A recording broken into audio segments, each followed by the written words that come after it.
So you ever seen a flock of birds, right? You notice the formation that they're in? That formation is by natural design. The bird at the front of the formation takes on the brunt of the air. But if that bird was alone, it would be resistance. It creates this turbulence. What protects against that is when you have other birds at the flank. It's the same thing in cycling.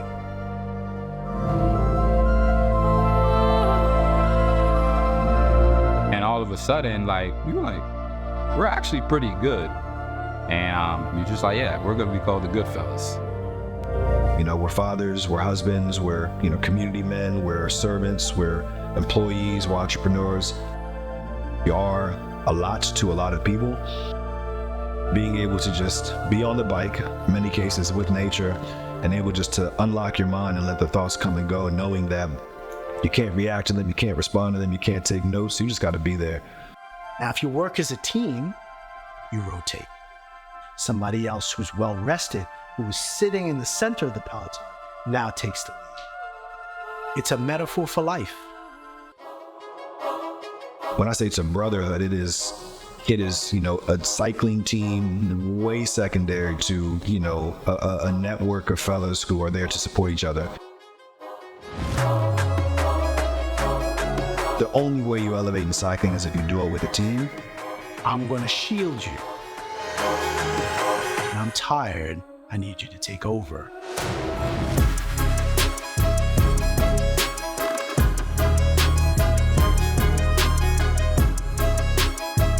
We're here, and we're excited to see what that means to the category shifts that will happen.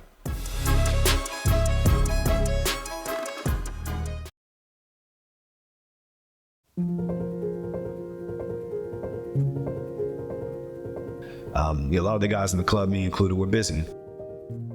We're fathers, we're husbands, we're, community men, we're servants, we're employees, we're entrepreneurs. So for a lot of us, we are a lot to a lot of people, and being able to just be on the bike. I don't gotta talk to you or talk to you. We're both riding. I don't gotta handle this text or call or deal with the toddlers. You're just on the bike, in many cases with nature, and able just to unlock your mind and let the thoughts come and go, knowing that you can't react to them, you can't respond to them, you can't take notes. You just gotta be there. Life is complex. I can decide if I want to just, brute force work my way through life, get the bag, get the girl, keep it to myself, not share game, not uplift, not be uplifted.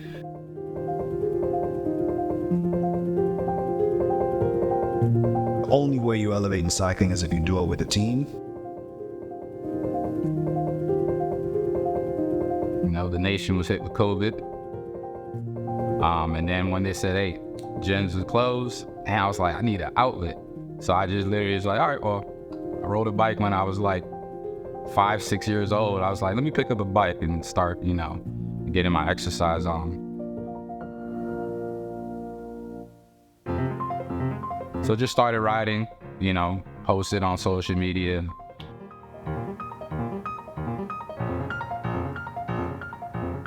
Sooner than you know it, people like, hey, I bought a bike too. The only thing I knew about biking was Armstrong. But besides that, it was just the training wheels back in the days, or me and my brothers back in the days just getting on bikes. But we didn't think anything of it. We were just like, all right, let's get up, let's exercise, let's ride the trail. And then all of a sudden, we're actually pretty good as far as just speed, distance wise. We were just like, you know what? Let's just own the club.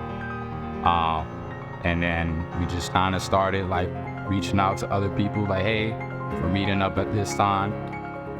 And then sooner you know it, it's maybe 10 to 15 people. And we're just like, yeah, we're gonna be called the Goodfellas. And then we just started building after that.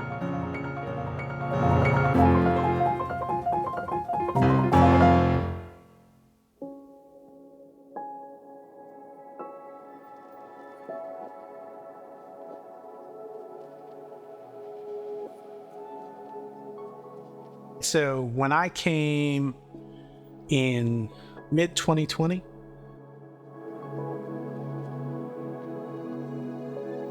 I came to Fairwood Park in Bowie, Maryland. And I just saw 50, 60 people rolling out on bikes. And I said, what in the world is going on here? And I said, you know, I got a bike. So I had a little hybrid bike, came on out to check to see what's going on. And then, you know, I met with these guys, they call themselves the Goodfellas, right? It was KK, it was Tony, Mo, Romano, Ebo, Sean, Mike Fair. I mean, it was just a whole bunch of guys, probably about 12 guys. And I say, all right, well, I'm gonna ride with them. And got dropped. I just got dropped. It was just like, it was a menace. You know, I was out there, I thought I was doing something, because on the trails, it was like, you know, oh man, I'm flying. I'm about 13 miles an hour here, man. I'm flying. They're like, yeah, we're gonna ride the roads. I'm like, okay, yeah, I figure I could do that. Turn on 193, man, those guys are shoo, shoo, shoo, shoo. I heard their bikes. I was like, I didn't know bikes make sounds like that. You know what I'm saying? I was just like, what's going on? And everybody had the curved handlebars, you know, like Tour de France. I had the straight handlebars and everything. And so then I came back, you know, way after everybody had their slippers on, you know, their bikes were put away. And here I am rolling up my hybrid. And I just started inquiring. I was like, all right, who are you guys?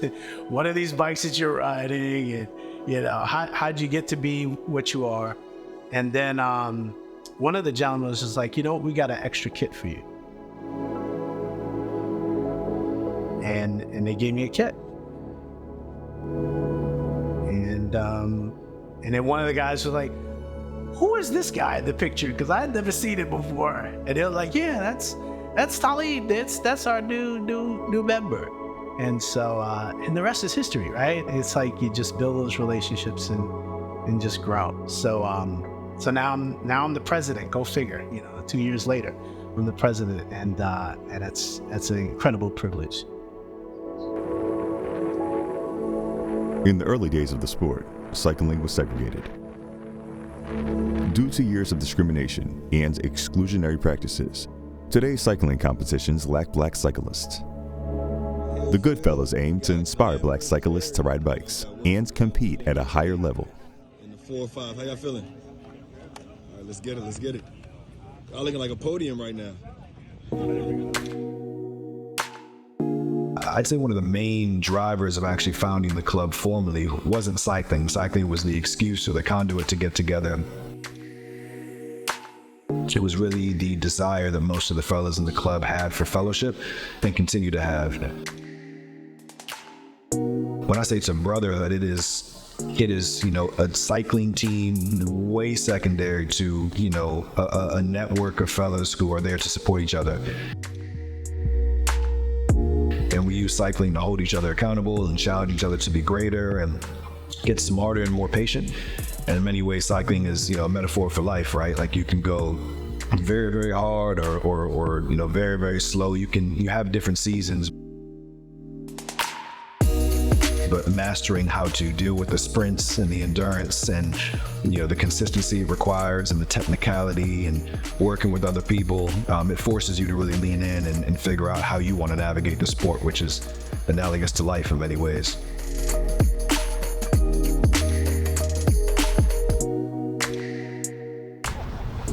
I'm the oldest one out here, so I'm not here for the competitive side of it.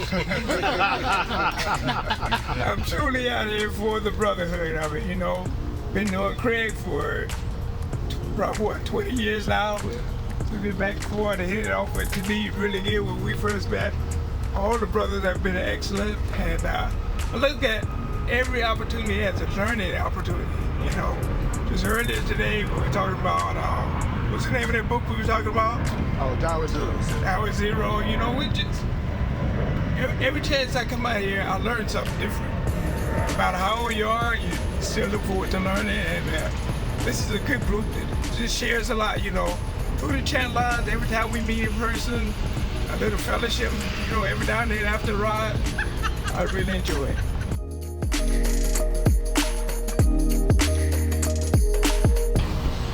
My first interaction to Live was primarily them giving me advice on how to manage my work ethics, manage my energy. So personal development has come to be a kind of just solid gentleman as it makes you rise to the occasion. In similar fashion, and Thomas come around with competition. It's the outlet, right? We like to get to ride our bikes, yeah, fun, but also it's more than that, it's brotherhood. So when I want to ride, it's not just like think about the ride, it's like how are you doing? You feel like people genuinely care about how you're doing. So it's that camaraderie, it's everything that biking is just icing on the cake.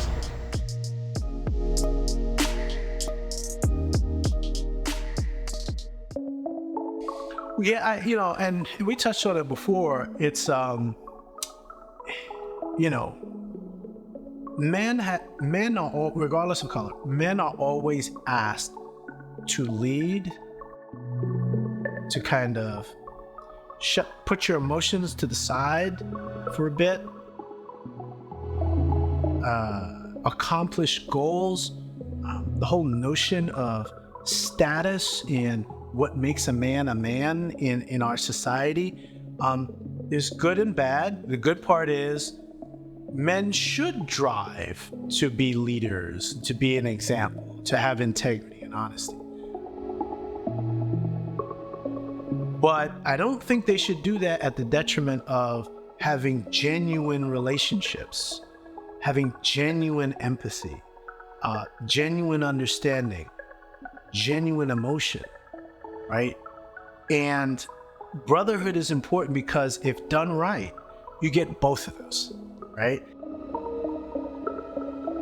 You say, yep, bro, you got to step it up in your game. And the brother say, I'm weak, I need help. And you put your arm around the brother and say, I will walk with you. That's brotherhood. How's your family? How's your mom? I heard you had a birthday this week. I heard your dad was in the hospital. I heard you're looking for an opportunity. I heard you got promoted.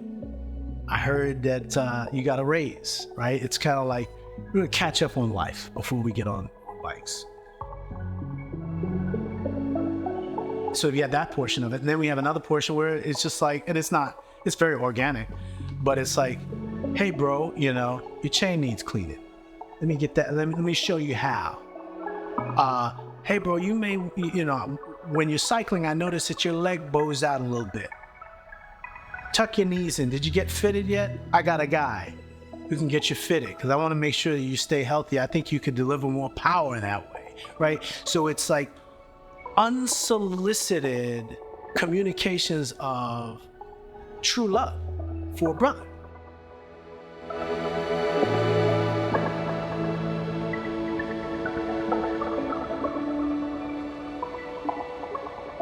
I want to make sure you're taken care of in life. I want to make sure you're taken care of in health, on your bike. Hey, I didn't see you last week. You all right? Let's catch lunch sometime. And it's all genuine.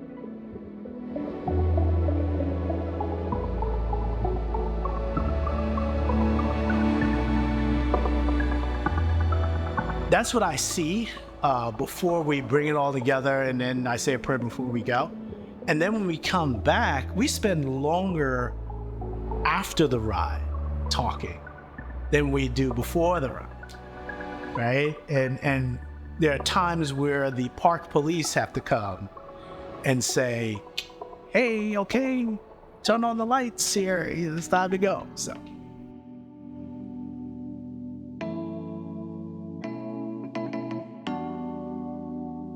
I'm always trying to find ways to, you know, engineer connections with people who I know can uplift me.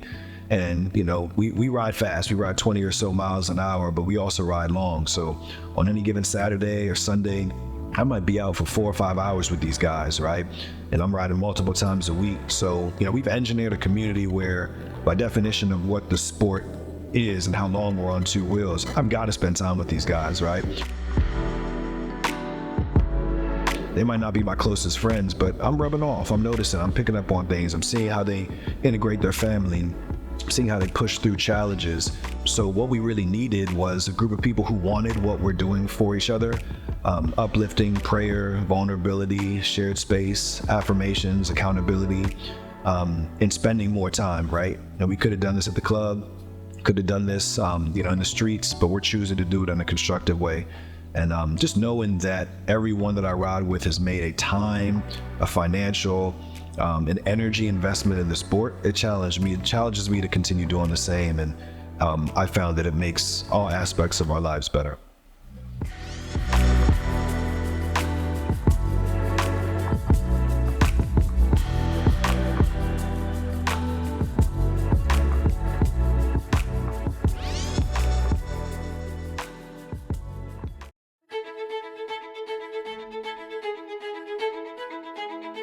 So, you ever seen a flock of birds?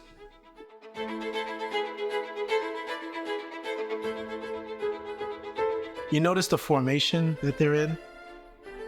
That formation is by natural design.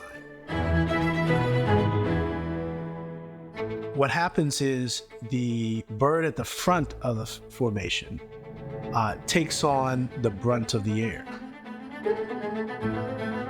But if that bird was alone, there would be resistance.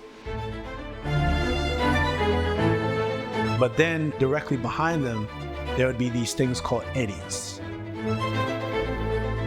And that's when the air comes back to slams back together, and then it creates this turbulence. And that turbulence drags the bird back. Same thing with a bike, same thing with a car. So what protects against that is when you have other birds at the flank.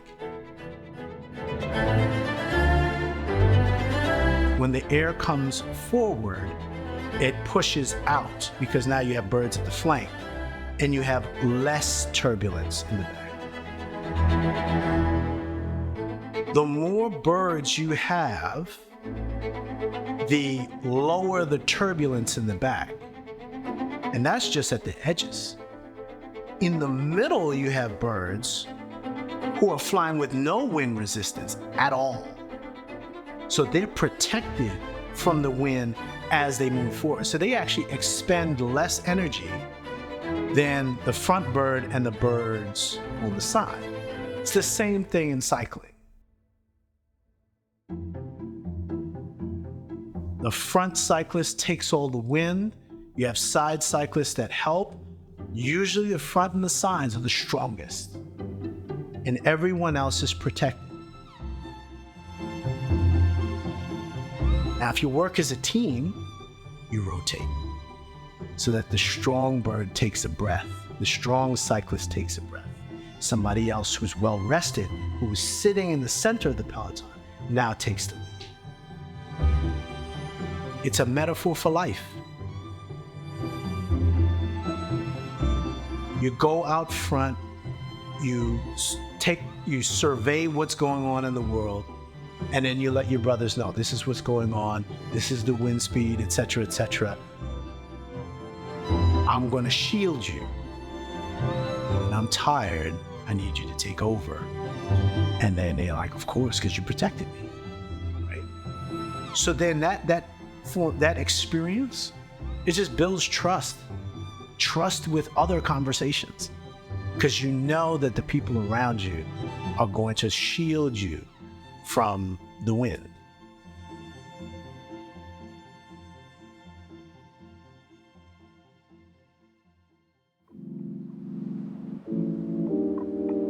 It's definitely a lifestyle, not a hobby.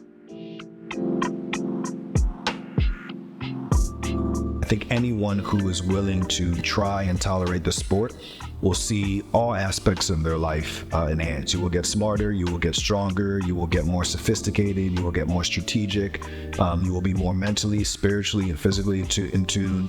And the same isn't true for all sports. Look at what football is doing to our brains, and basketball, the chances of you really making it to that level and using that as something that enhances your health in the long run, just given how strenuous the sport is, the chances are slim. So when I think about the future of the sport, I think about access. I think about wellness, what it actually would mean to get a bunch of people in the hood really riding, right? I mean, if you can get somebody a bike, you're not limited to your zip code anymore. You can go out there and really, really explore the world around you. You can explore the world and nature around you with a mechanical device that you can tune and maintain and upkeep with limited cost once you get it. So yeah, regarding the future of the sport, I would love to see all black people across the world, across geographies, access it, because it can truly make your holistic life enhanced. Even the idea of a GOAT, the greatest of all time, go through anything. Look at all the GOATs. Many of them are black, right? So what excites me about cycling is I know that when we enter the sport, when we enter anything, right, we open that door, we change it. The category changes. It gets more swaggy, it's more competitive, it's more fun, and we bring more character and culture to it. I love the things the boys, the Legion boys out west are doing. Justin Corey Williams, they are changing the category once again and really helping us to think differently about cycling.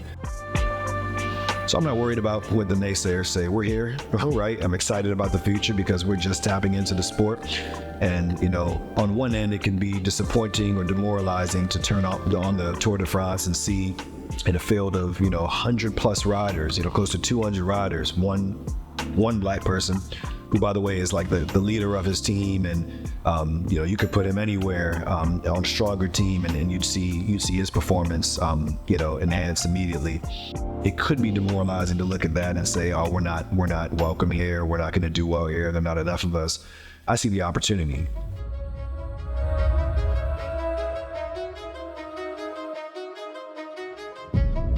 And I know that we're in the early days, and it might be 1 this year, 2 next year, 7 next year. We're not going to necessarily take over the sport, but we're here, and I'm excited to see what that means to the category shifts that will happen.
Take off.